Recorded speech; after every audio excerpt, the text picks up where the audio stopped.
नमस्कार. आपल्या उजनी धरण अपडेट न्यूज चॅनलमध्ये आपल्या सर्वांचं मनापासून स्वागत.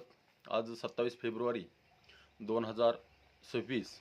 आज सकाळी उजनी धरणाची काय स्थिती आहे, उजनीतून नदी, कालवा, बोगदा, सिनामडा उपसा सिंचन, दहेगाव उपसा सिंचन या योजनेतून सध्याला पाणी किती कमी केलेलं आहे आणि कधी बंद होणार आहे, त्याचबरोबर उजनी धरणातून आत्तापर्यंत जो विसर्ग चालू त्यातून पाणी किती कमी झालेलं आहे, किती टक्के घट झालेली आहे, याची आपण सविस्तर माहिती घेणार आहोत.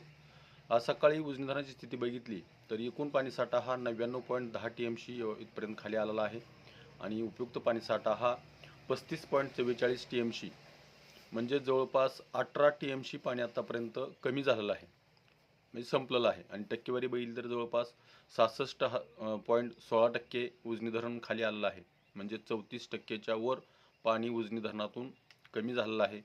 आता सध्याला नदीतून कालपर्यंत जो 6000 क्युसेकचा विसर्ग चालू होता त्यामध्ये घट करून तो 5000 करण्यात आला आहे.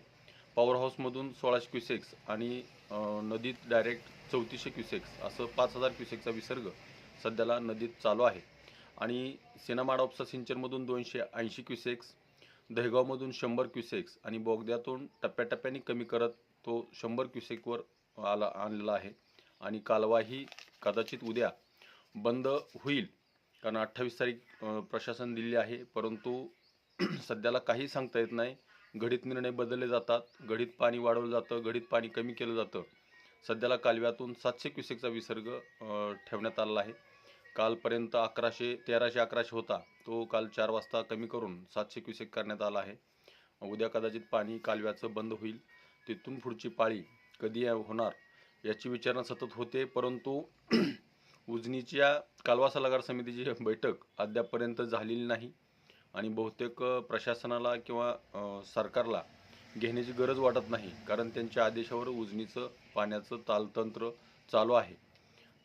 उजनी धरणाच्या जे धरणग्रस्त आहेत, धरणाच्या कडेला ज्यांच्या जमिनी उजनी धरणासाठी दिलेल्या आहेत, गेलेल्या आहेत, त्या लोकांची परिस्थिती बिकट होईल असं जर पाणी चालू राहिलं तर.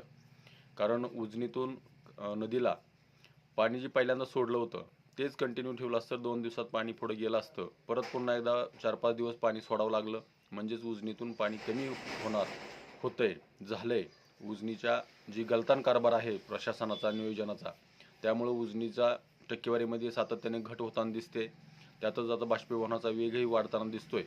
त्यामुळं उजनीचं खरं तर नियोजन व्हायला पाहिजे आणि त्यासाठी शेतकऱ्यांनी उठाव केला पाहिजे, शेतकऱ्यांनी जागं झालं पाहिजे. कारण अधिकाऱ्यावर किंवा प्रशासनावर अवलंबून राहून शेतकऱ्याला किंवा धरणग्रस्ताला जमणार नाही. तिथून पुढं संघर्ष हा शेतकऱ्यालाच करावा लागणार आहे पाण्यासाठी.